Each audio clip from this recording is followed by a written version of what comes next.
మన ఇంట్లో ఉన్న దేవతామూర్తులకి పెయింట్ ఎలా వేయాలో ఇప్పుడు చూద్దాం. వీడియోలో చూపించినట్టుగా 000 బ్రష్ తీసుకోండి. అదైతే చాలా సన్నగా ఉంటుంది కాబట్టి మనకి వేసేటప్పుడు చాలా కంఫర్ట్గా ఉంటుంది. అలాగే కలర్స్ కూడా పోస్టర్ కలర్స్ తీసుకోండి.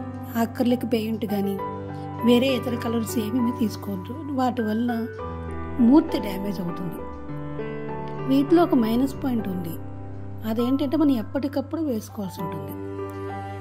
ప్లస్ పాయింట్ కూడా ఉందనుకోండి, దానివల్ల మనకు నచ్చినట్టుగా అమ్మవారిని అలంకరించుకోవచ్చు. ఆల్రెడీ మూర్తిలో మనకి కళ్ళు, ఐబ్రోస్, లిప్స్ అన్నీ క్లియర్గానే వాళ్ళు ఇచ్చుంటారు. వాటి మీద మనం నెమ్మదిగా వేసుకుంటూ రావడమే. పెయింట్ వేసేటప్పుడు మనకు కావాలంటే కొంచెం పెద్ద కళ్ళు కావాలనుకోండి, కొంచెం పెద్దగా అంటే అవుటర్గా వెళ్ళచ్చు.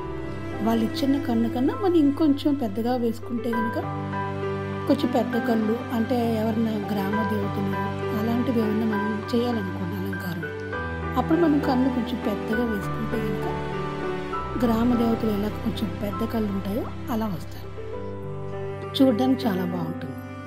లేదు చిన్న మూర్తులు మామూలు అలంకారాలు చేయాలనుకుంటే ఇలాగా నేను వేసినట్టుగా చిన్నగానే వేసుకోవచ్చు. బ్లాక్ కలర్ పెయింట్ మనం ముందు బ్లాక్ కలర్ పెయింట్ ఎంత పెద్దగా వేస్తున్నామో అన్నదాన్ని బట్టే మనకి అమ్మవారి కళ్ళు పెద్దగా లేదా చిన్నగా వస్తూ ఉంటాయి. ఇప్పుడు నుదుటి మీద మన పెయింట్ ఇప్పుడు నేనైతే ఎల్లో వేస్తున్నాను. మీకు కావాలంటే వైట్ వేసుకోవచ్చు, లేకపోతే ఇంకేమన్నా షేడ్స్ కావాలని కూడా వేసుకోవచ్చు. ఎల్లో వేస్తే కొంచెం అమ్మవారికి చాలా బాగుంటుందని నేను ప్రజెంట్ ఎల్లో వేస్తున్నాను.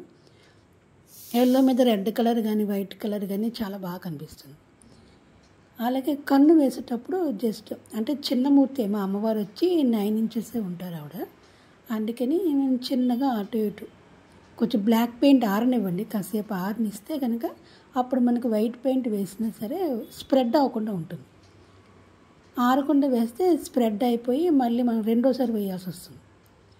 కొంచెం అటు ఇటు మీ దగ్గర ఈ తరహా బ్రష్ కానీ లేదనుకోండి, ఏదైనా చిన్నది అగరబత్తి చూసారా కొని ఉంటుంది చూసారు, అలాంటిదన్నా వేసుకోవచ్చు. ఇంకేదైనా టూత్ పిక్స్ అలాంటివి కూడా మనం వాడుకోవచ్చు, అంటే యూజ్ చేయడం అనమాట, అది అలాంటివి వాడుకోవచ్చు.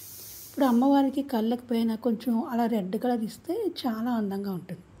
రెడ్కి బదులుగా మీరు ఎప్పుడైనా అమ్మవారికి శారీ కట్టినప్పుడు ఆ శారీ మ్యాచింగ్గా బ్లూ కానీ ఎల్లో కానీ గ్రీన్ కానీ ఆ శారీ మ్యాచింగ్ అంటే మనం ఎలా అయితే కళ్ళకి అలా పైన వేసుకుంటూ ఉంటామో అలాగే అమ్మవారికి కూడా అలా శారీ మ్యాచింగ్గా కనుక ఐబ్రోస్ కిందన కొంచెం ఆ గ్యాప్లో కనుక మీరు ఇచ్చుకుంటే చాలా అందంగా ఉంటుంది. ఇక పెదవులు కూడా సేమ్, అది వాళ్ళు చాలా క్లియర్గా మెన్షన్ అయి ఉంటుంది మూర్తిలో, అది అలా మనం ఫాలో అయిపోవడమే. అక్కడ మాత్రం కలర్ చేంజ్ చేయొద్దు, రెడ్ కలర్ వేయండి, చాలా అందంగా ఉంటుంది. చక్క పెయింట్ని కొంచెం బాగా కలిపి ఒక్కొక్కసారి పెయింట్ గట్టే ఉండిపోతుంది, అలాంటప్పుడు కొద్దిగా వాటర్ మిక్స్ చేసుకుని కనుక మనం వేసుకుంటే చాలా అందంగా వస్తుంది. పైన ప్రస్తుతానికైతే నేను రౌండ్గా వేస్తున్నాను అమ్మవారికి బొట్టు. మీకు కావాలంటే కోలగా వేసుకోవచ్చు, లేదా తిరునామం లేదంటే అడ్డనామాలు ఏమైనా పెట్టుకోవచ్చు. ఆ రౌండ్ తర్వాత కూడా నామాలు కూడా పెట్టుకోవచ్చు, మీ ఇష్టం.